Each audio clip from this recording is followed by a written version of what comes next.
여러분 안녕하세요. 나와 세상을 바꿔놓기에 충분한 시간, 생각의 탄생 20분의 최대환입니다. 반갑습니다.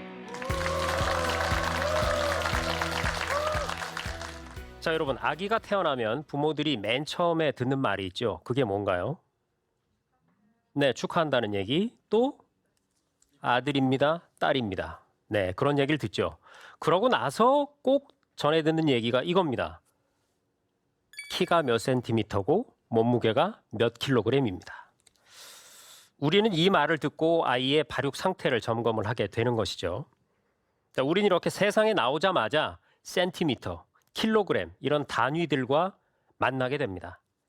그 외에도 우리는 숱한 단위들과 함께 일상생활을 영위하고 있는데요. 예를 들어서 시계바늘이 12시만 딱 가리키면 마치 약속이라도 한 듯이 일어서서 밥을 먹으러 나갑니다.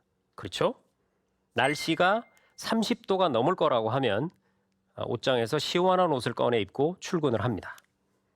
그렇다면 이 많은 단위들은 과연 누가 언제 정했고 또 어떻게 정해졌을까요? 궁금하시죠?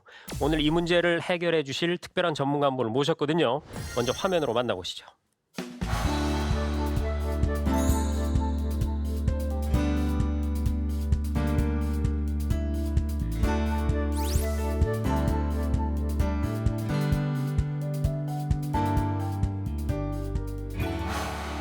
오늘의 강연자 한국표준연구원의 박연규 본부장을 여러분의 큰 박수로 모시겠습니다.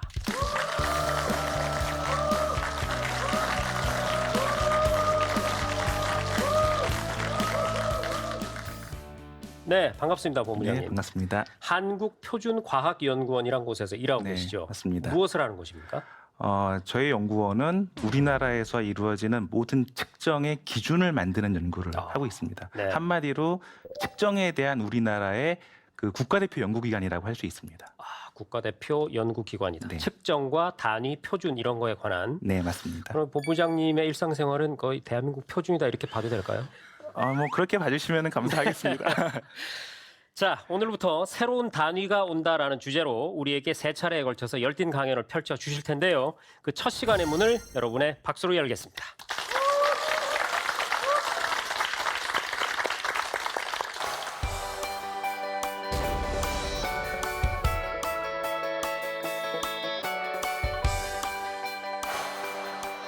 먼저 이제 오늘 1강은 생활 속의 측정이라는 주제로 제가 몇 가지 얘기를 이제 풀어보려고 하는데요.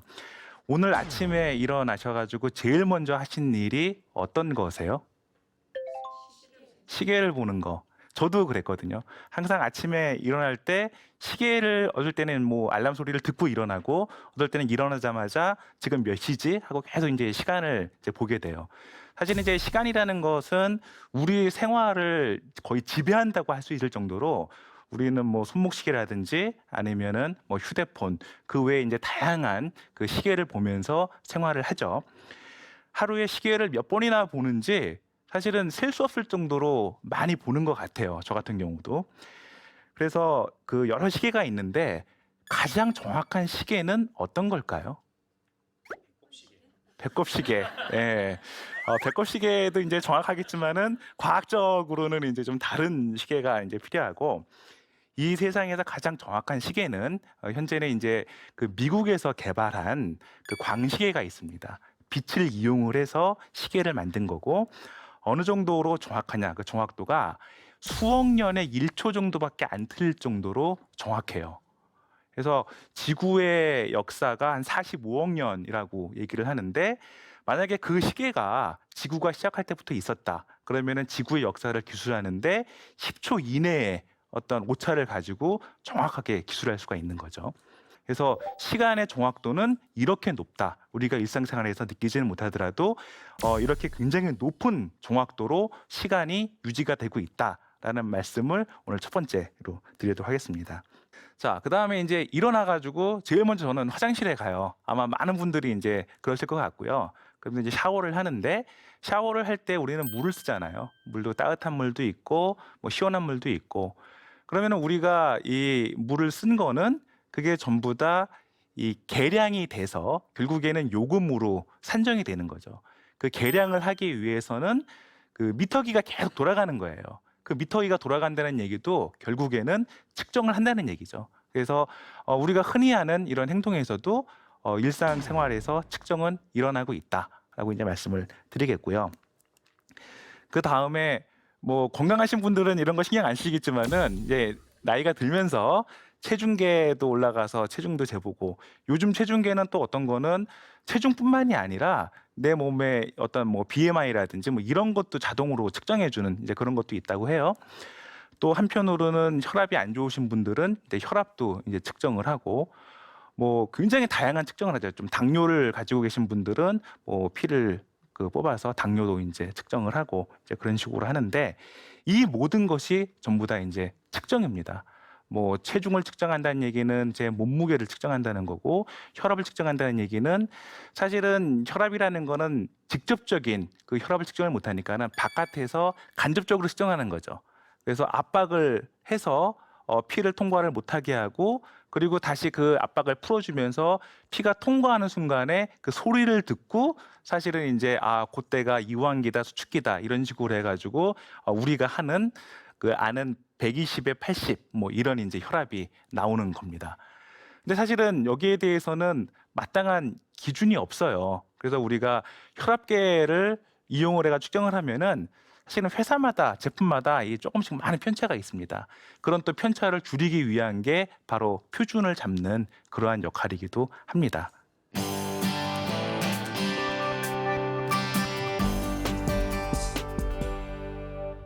그 다음에 이제 저희가 출근을 하고 그 다음에 학교를 가기 위해서 옷을 입어요. 근데 우리가 옷을 살 때는 제 사이즈를 알죠. 제 사이즈를 알고 그냥 사기도 하고 또 입어보기도 하고 이제 그렇게 하는데, 옷을 만드는 회사에서는 그냥 만드는 것이 아닙니다. 그 한국인의 표준 체형이 있어요. 굉장히 다양한 방법으로 많은 사람들에 대한 측정을 통해서 이 데이터베이스를 구축을 해놓은 거예요. 그리고 이런 것에 대한 정보는 사이즈 코리아라고 검색을 해보시면은 관련된 사이트로 들어가셔가지고 바로 여러분들이 대한민국의 표준 체형은 이렇구나, 키는 얼마고 몸무게는 얼마고 뭐 가슴 둘레는 얼마고 이런 것들을 다 보실 수가 있습니다. 그리고 그런 정보가 의류회사에 다 넘어갑니다. 그래서 의류회사는 그런 정보를 가지고 그 다양한 한국인에 가장 잘 맞는 이러한 옷을 만들어낼 수가 있는 거죠. 여기에서도 데이터를 만들기 위해서 기본적으로 많은 측정을 해야 되는 겁니다. 그러니까 우리가 직접 측정을 안 하더라도 사실은 많은 측정을 통해서 이루어진 그러한 그 데이터베이스 위에서 우리가 우리 몸에 잘 맞는 그런 옷을 선택할 수가 있는 거죠.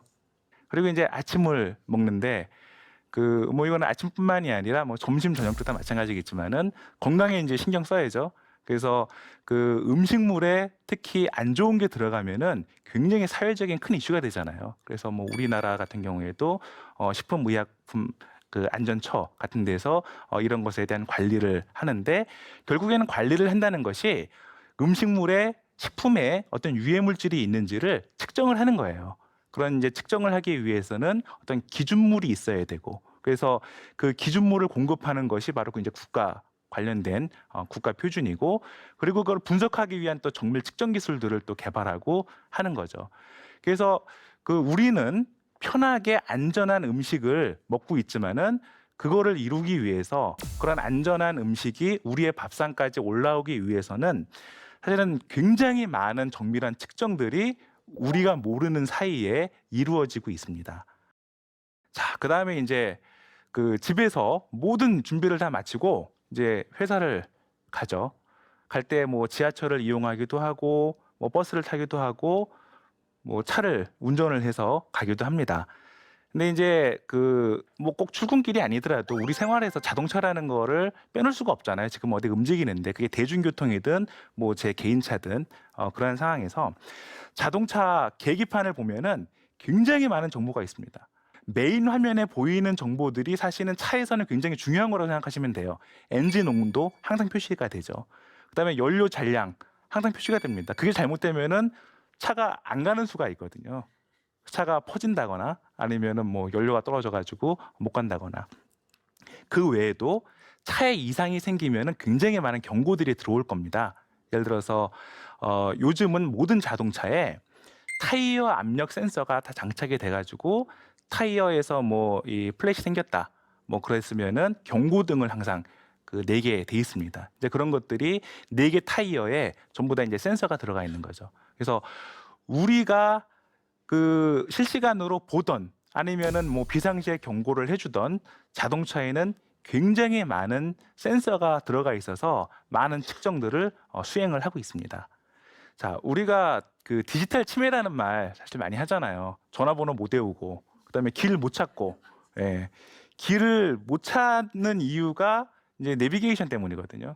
그래서 내비게이션이 뭐 차에 있던 아니면 뭐 따로 붙였던 뭐 휴대폰을 쓰던 뭐 똑같은 원리고, 이 내비게이션 없으면은 저도 사실은 오늘 여기 못 왔을 거예요. 예. 그런데 내비게이션은 기본적으로 GPS라는 거를 이용하죠. GPS하고 가장 관련이 깊은 물리량이 뭔지 아세요? 바로 시간이에요. 시간. 이 GPS를 구성하기 위해서는 인공위성 최소한 이제 4대하고는 연결을 해야 되고, 그 인공위성에는 그 굉장히 정밀한 원자시계가 탑재되어 있습니다. 그 원자시계에서 발사되는 신호를 GPS에 그냥 수신하는 거예요. 그리고 각 위성에서 동일한 시간을 쏴주는데, 이 GPS는 그 시간 간격을 가지고, 시간의 어떤 차이를 가지고 상대적인 내 위치를 파악하는 겁니다. GPS에 대해서. 그런 방식으로 내 위치를 항상 정확하게 파악하는 게 바로 이제 GPS예요. 자, 이제 뭐 출근하고 뭐 일도 보고 여러 가지 이제 일을 하다가 이제 집으로 퇴근을 해요. 근데 집에 뭐 먹을 게 하나도 없는 것 같아요. 그래서 이제 장을 보러 가는데, 장을 딱 보러 가서 많은 음식물들을 사야 되잖아요. 음식물들을 담고 무게를 잽니다. 그리고 단가가 사실은 다 표시가 돼 있어요. 그래서 사실은 그 무게가 바로 돈이죠.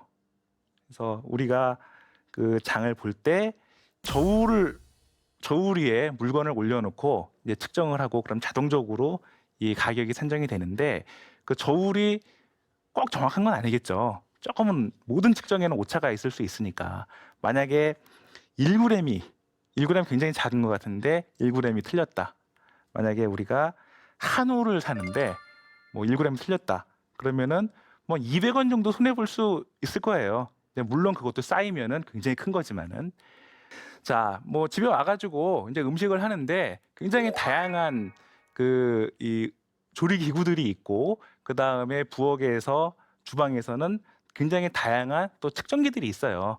뭐 레시피를 보면은 무게 얼마, 그다음에 뭐 조리컵으로 얼마, 이런 것들이 다 측정을 하는 거고, 심지어 이제 온도도 정확하게 맞춰야지 맛있는 요리가 나온다고 하고요. 그 다음에 우리가 뭐 음식도 다 먹고 집에서 쉬고 있어요. 쉬고 있을 때 이런 지금도 굉장히 환한 이런 조명이 있는데, 이 집에서도 조명이 있잖아요. 근데 우리가 생각을 해보시면은 굉장히 좋은 레스토랑에 가셨어요. 거기에 조명이 이렇게 하얀 밝은 빛인 거 보신 적 있으세요? 없죠. 다 붉고 약간 어두운 조명이에요. 그런 조명 하에서 음식이 맛있어 보인대요. 그리고 우리가 외국에 굉장히 좋은 리조트 호텔을 갔어요. 호텔 방의 조명을 한번 생각해 보시면은 다 붉은색 조명이죠. 그러니까 밝은색, 그러니까 이 환한 그 약간 푸른기까지 도는 그런 조명이 사실은 호텔은 거의 없어요. 그 이유가 조명의 색깔이 사람의 심리에도 영향을 미친다고 해요. 그래서 조금 색 온도가, 제가 색 온도라는 게 이제 이것도 결국엔 측정이다라는 말씀을 드리는 거고, 색 온도가 낮은 붉은색 조명 쪽이 사람을 좀 편안하게 릴렉스하게 이런 식으로 해주고, 색 온도가 높은 약간 그 파란색 조명으로 갈수록, 흔히 생각하는 형광등 색깔로 갈수록 사람을 긴장시킨다 그래요. 그래서 심리학적으로 집에서는 좀 편안하게, 일터에서는, 그리고 사무실에서 붉은 조명 돼 있는데 거의 없을 겁니다. 왜냐면 사람을 긴장을 시켜가지고 계속 그 일을 시켜야 되거든요. 그래서 사무실에서는 형광등 같은 색을 많이 씁니다. 그리고 뭐 방송 및 통신은 꼭 집에서뿐만이 아니라 일상생활에서 굉장히 많이 쓰이는 건데, 통신을 하기 위해서도 이 시간의 표준이 굉장히 중요하고요. 왜냐하면은 그 기지국에는 채널 수가 제한이 돼 있습니다. 그래서 예를 들어서 채널 수가 10개인데 여기 계신 뭐 이 20분이 넘는 분들이 이동 통신을 하고 싶어요. 이동통신을 할 때 이 연결할 수 있는 채널 수가 한정이 되면 나머지는 연결을 못 하잖아요. 이런 문제 때문에 사실은 다중분할을 합니다. 그러니까 채널 하나에 여러 단말기들을 접속을 하고 굉장히 정밀한 시간과 주파수 컨트롤을 통해 가지고 계속 돌아가면서 연결을 시켜주는 거예요. 그러기 위해서 이제 이 시간의 정확도가 굉장히 중요한 거죠. 시간이 정확하게 우리가 측정을 못했다 그러면은 지금 현재 이동통신도 우리는 사용할 수가 없습니다. 자, 제일 마지막으로 우리가 자면서도 사실은 집은 계속 일을 하죠. 온습도 제어를 하고 그러기 위해서는 관련된 측정을 할 거고, 그리고 우리가 쾌적한 환경을 유지하기 위해서는 결국에는 이제 여기 있는 전기를 쓰고 또 이 난방을 또 쓰고 또 이런 것에 대해서 과금을 하기 위해서 또 계속 측정을 하고 있습니다. 자, 이런 식으로 굉장히 많은 측정이 있고 우리가 의식주 모든 생활을 지배를 한다고 할 수가 있죠. 그리고 결국에는 심리적으로 사람 문화, 우리의 이제 문화까지도 지배하는 게 바로 측정이고요. 자, 그러면은 이런 측정을 우리가 행하는데 이런 많은 측정들이 얼마나 정확한가? 그 기준이 되는 것이 바로 표준이고요. 표준에 대해서는 제가 다음 강의 때 말씀드리도록 하겠습니다. 네, 들어주셔서 감사합니다. 네.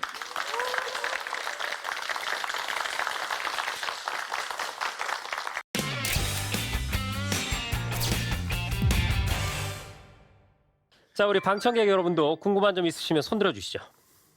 네, 이쪽부터 질문 드릴까요? 네, 질문해 주세요. 대전에서 온 윤일섭이라고 합니다. 평이라는 단위가 일제강점기 때 들어왔다고 하는데 그게 사실인가요? 네, 그렇게 알고 있습니다. 그러니까 우리 아까 조금 전에 말씀드린 그 촉감법에 의해서 우리나라도 잘하는 단위를 사용을 했었는데 그 한자의 기준이 일제 때 일제 강점기가 시작이 되면서 지금 30cm 정도로 그 일본에서 사용하던 그 자가 우리나라에 도입이 됐고요. 그리고 그 자에 따라서 6자에 해당하는 게 1평이거든요. 그래서 1평도 그때 같이 들어온 걸로 생각을 하고 있습니다. 네, 어차피 우리가 평이라는 단위를 쓰지 않고 센티미터, 미터로 쓰기로 했지 않습니까? 근데 오늘 이 말씀을 듣고 나니까 평을 더 쓰기 싫어지네요. 네, 네. 그렇습니다. 자, 친절한 답변 감사드리고요. 박연규 본부장과 함께하는 재미있는 단위 이야기 두 번째 시간도 기대하면서 힘찬 외침과 함께 1강을 마무리하겠습니다. 생각의 탄생. 고맙습니다. 표준이 전부 다 다르다. 그럼 굉장히 사실은 많은 혼란이 있고 진시황하면은 도량형을 통일했다고. 세금을 정확하게 걷기 위해서 표준을 통일한 거예요. 존슨 대통령이 방문할 때 가지고 온 여러 가지 선물들이 있는데 표준 분동하고 표준 자였습니다. 국가가 돌아가기 위해서는 표준이 있어야 된다.